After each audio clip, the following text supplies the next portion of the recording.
good evening. This look is very heavily, very clearly Burton and like Queen of Hearts inspired. I have no idea why. I was just feeling so inspired by the Queen of Hearts today. I don't know if that's a good thing or an evil thing. I also did a Queen of Hearts look back, I think in 2013, but I did it with all the roses and then like holding the heart. And you guys are actually getting a 2-for-1, and I make it sound like there's like a sale. 2-for-1 for this video. This is a double tutorial in one because Numi, which is a hair company, which I'm sure you guys have heard of, is sponsoring the hair tutorial portion of this video. So you're getting both makeup and hair. My crown just flew off. I am a great queen. All the products I use today will be listed somewhere around the video. Also, don't forget to subscribe to my YouTube channel. If you have any questions, comments, concerns, feel free to contact me. I'm starting off by lightly buffing my face with white face paint to make it even more pale than I naturally am. I'm also applying it on my neck and my chest. Apply eye primer. Using white eyeshadow, I'm applying it underneath my brow bone, in my inner corner, and also underneath my eye, basically all over. And if it gets anywhere else, doesn't matter because you're painted white. I'm then patting red eyeshadow on my lid and also blending it into my crease, switching back and forth between red and white eyeshadow. By switching between the red and white, it's going to make blending red shadow very easy for you. I'm also applying this red shadow underneath my eyes. Line your eyes using the Night Owl eyeliner, and I'm not doing my normal cat eye eyeliner, I'm just doing a regular bar eyeliner. And tight line your eyes using a pencil liner. I'm also using the Night Owl liner to fill in my eyebrows as well. I'm making it pretty thin right now, but we're going to be making them into shapes. Lightly fill in the outline of said shapes. Lose your body paint, find your body paint, and detail your brows using the MadeULook detail brush. I'm then lining my lips using a red plum type of color, lining them very thick, and filling them in using a suede gloss in a very red, dark red color. For that little bit extra Burton deadness, I'm also lightly contouring my cheeks using gray shadow. Usually when I paint something with a white base, it just starts out as like a blob. So I'm going to attempt to show you the most detailed blob ever. Using white body paint and an eyeshadow brush, I'm sketching out where I want my gray roses to go.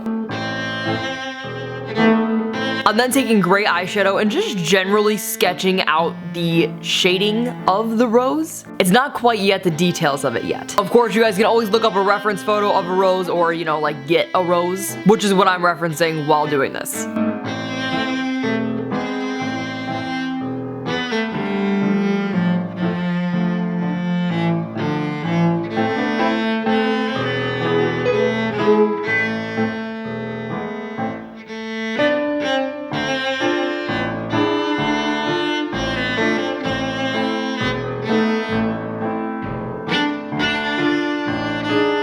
I also left that one at the bottom whites because I want to make it red later, so just pretend like that's not even there. Using black eyeshadow and an angled brush, I'm then going in and finally detailing all of these roses.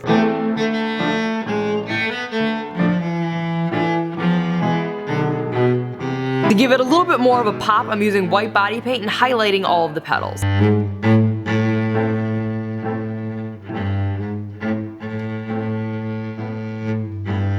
Filling in that white blob red like it should have been. And also adding all of my red roses using red body paint.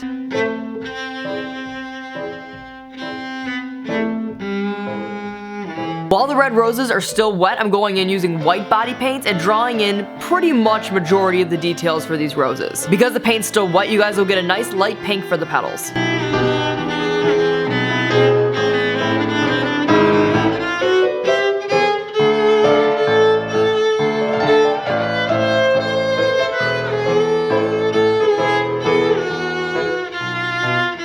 To make them pop a little more, I'm going back in with white body paint once everything is dry to add some highlights to the petals. To create all the dripping blood from the roses, which are painting the roses red, I use an alcohol-based body paint, but you guys could also use like, you know, lipsticks. Moving on to the checkers on the other side, I did not make my lines straight. This is on purpose. I wanted to give them more of a whimsical type of effect. Majority of the checkers are pretty much self-explanatory. Fill in all of your white checkers using white body paint, make sure you alternate them.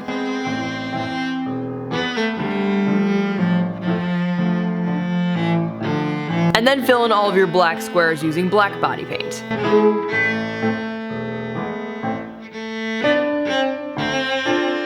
Be sure at the end of each checkers that you always end in black. I wanted to give it that creepy, evil, whimsical type of effect, so I connected all the black checkers on the bottom to give it a swirly bottom. One last optional detail is if you want to make the white squares not so flat, you can go in with gray eyeshadow and just shade them on each side.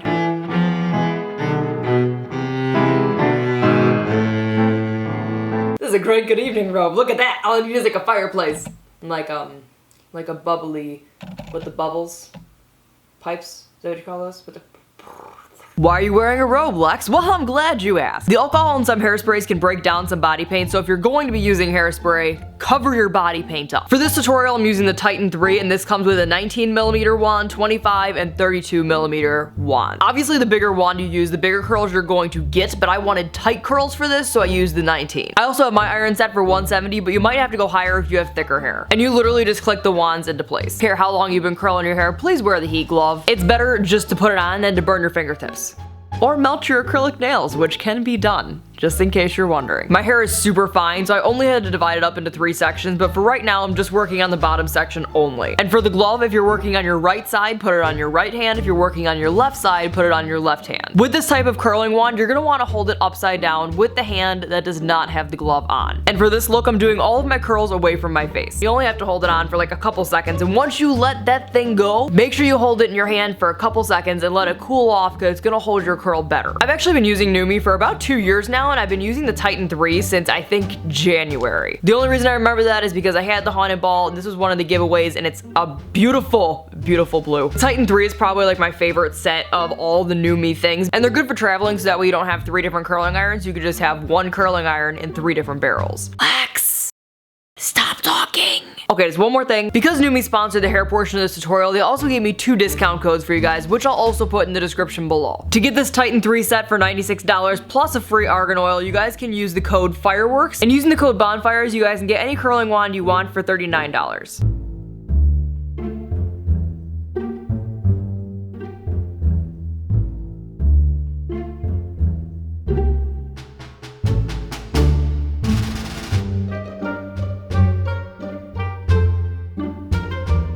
The literal only complaint that I have is that curling your hair can get tiring. What can I say? I gotta put my arms down, gotta go to the gym more, do a little slow dance with yourself. Because I wanted my hair more fluffy, I used a paddle brush and just lightly backcomb my hair. All you have left to do is flip it over and put your contacts in.